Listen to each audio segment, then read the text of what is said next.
পৃথিবীতে এমন কিছু স্থান রয়েছে যা শুধুমাত্র প্রাকৃতিক সৌন্দর্যের জন্য নয়, বরং তাদের ঘিরে থাকা অজানা রহস্যের জন্য বিখ্যাত। তেমনই এক রহস্যময় স্থান হলো আদম পাহাড় বা অ্যাডামস পিক। এই পাহাড়ের চূড়ায় রয়েছে বিশাল আকৃতির একটি পায়ের ছাপ, যা শত শত বছর ধরে মানুষের মনে কৌতূহল সৃষ্টি করে আসছে। বিভিন্ন ধর্ম ও সংস্কৃতির মানুষের বিশ্বাস এটি তাদের ধর্মীয় গুরুর পায়ের ছাপ। কিন্তু সত্যি কি এটি হযরত আদম আলাইহিসসালামের পায়ের চিহ্ন, নাকি এটি শুধু প্রাকৃতিক এক বিস্ময়কর সৃষ্টি?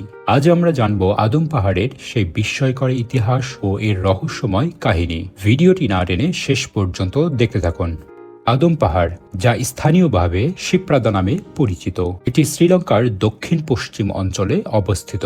সমুদ্র পৃষ্ঠ থেকে এর উচ্চতা প্রায় 2243 মিটার। এটি শুধুমাত্রই একটি পাহাড় নয়, বরং এটি 4টি প্রধান ধর্মের মানুষের কাছেই অত্যন্ত পবিত্র স্থান হিসেবে বিবেচিত হয়।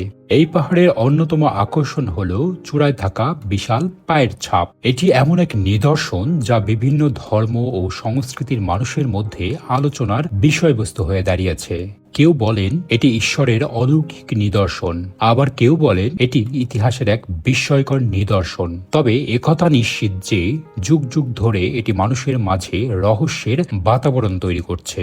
এই পায়ের ছাপের দৈর্ঘ্য প্রায় 5 ফুট 7 ইঞ্চি এবং প্রস্থ 2 ফুট 6 ইঞ্চি। বিভিন্ন ধর্মের অনুসারীরা একে ভিন্ন ভিন্ন দৃষ্টিকোণ থেকে দেখে থাকেন। মুসলিমদের মতে এটি হযরত আদম আলাইহিসসালামের পায়ের চিহ্ন। ইসলামী বিশ্বাস অনুযায়ী হযরত আদম আলাইহিসসালাম যখন জান্নাত থেকে পৃথিবীতে আসেন, তখন প্রথমে এই পাহাড়ে অবতরণ করেন। বৌদ্ধ ধর্মাবলম্বীরা মনে করেন এটি গৌতম বুদ্ধের পায়ের ছাপ। তাদের বিশ্বাস বুদ্ধ এই পাহাড়ে পা রেখে এক মহৎ চিহ্ন রেখে গেছেন, যা এখনো মানুষ দেখছে।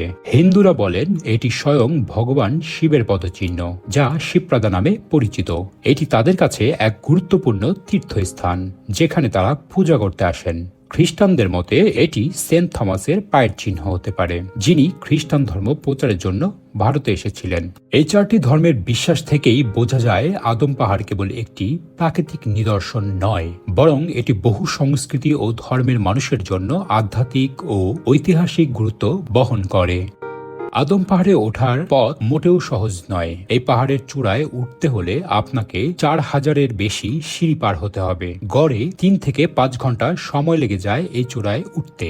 বেশিরভাগ মানুষ রাতের বেলায় যাত্রা শুরু করেন, যাতে সূর্যোদয়ের সময় চূড়ায় পৌঁছাতে পারেন এবং প্রাকৃতিক সৌন্দর্যের অপার মহিমা উপভোগ করতে পারেন।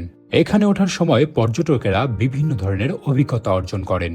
পাহাড়ের পথ কখনো চওড়া, কখনো সংকীর্ণ। পথের মাঝে রয়েছে গভীর জঙ্গল, যা আরো বেশি রোমাঞ্চকর করে তোলে ভ্রমণ পিপাসুদের। শীতল বাতাস, কুয়াশা আর কখনো কখনো বৃষ্টি এই পথকে আরো কঠিন করে তোলে। তবে যারা চূড়ায় উঠতে পারেন তারা দেখতে পান এক অনন্য সৌন্দর্য। উপরে থেকে পুরো শ্রীলঙ্কার দৃশ্য মনোমুগ্ধকর লাগে, বিশেষ করে যখন সূর্য ধীরে ধীরে উঁকি দেয় পাহাড়ের গা বেয়ে। এত রহস্যময় ও আকর্ষণীয় স্থান হওয়ায় বহু বিখ্যাত পর্যটক ও ইতিহাসবিদ এই পাহাড় সম্পর্কে তাদের বিবরণ লিপিবদ্ধ করে গেছেন। 851 সালে আরবীয় অভিযাত্রী সোলাইমান এই পাহাড়ের কথা প্রথম লিখে যান। 1292 সালে বিখ্যাত পর্যটক মার্কো পোলো আদম পাহাড়ের রহস্যময়তা নিয়ে বিস্তারিত লেখেন। 1400 শতকে বিখ্যাত মুসলিম পর্যটক ইবনে বতুতা এই পাহাড় প্রদর্শন করেন এবং লিখেছিলেন যে এটি বিশ্বের অন্যতম গুরুত্বপূর্ণ তীর্থস্থান। এছাড়াও বহু শতাব্দী ধরে ইতিহাসবিদ ও গবেষকরা এই পাহাড় সম্পর্কে আলোচনা করেছেন এবং এর রহস্য উন্মোচনের চেষ্টা করেছেন। যদিও ধর্মীয় বিশ্বাসে এটি অলৌকিক চিহ্ন হিসেবে বিবেচনা করা হয়, তবে বিজ্ঞানীরা এই সম্পর্কে ভিন্ন ভিন্ন মত পোষণ করেন। ভূতাত্ত্বিক গবেষণায় দেখা গেছে এই পায়ের ছাপ আসলে এক ধরনের শিলার গঠন, যা দেখতে অনেকটা পায়ের ছাপের মতো। কিছু গবেষক বলেন এটি প্রাচীনকালের মানুষের তৈরি করা এক নিদর্শন হতে পারে, যা পরবর্তীতে ধর্মীয় বিশ্বাসে রূপান্তরিত হয়েছে। তবে এখনো পর্যন্ত এই রহস্যর পূর্ণাঙ্গ সমাধান করা সম্ভব হয়নি। বিজ্ঞানীরা একে প্রকৃতির সৃষ্টি বললেও ধর্মীয় বিশ্বাসের কারণে এই স্থান আজও বিশ্বজুড়ে আলোচিত।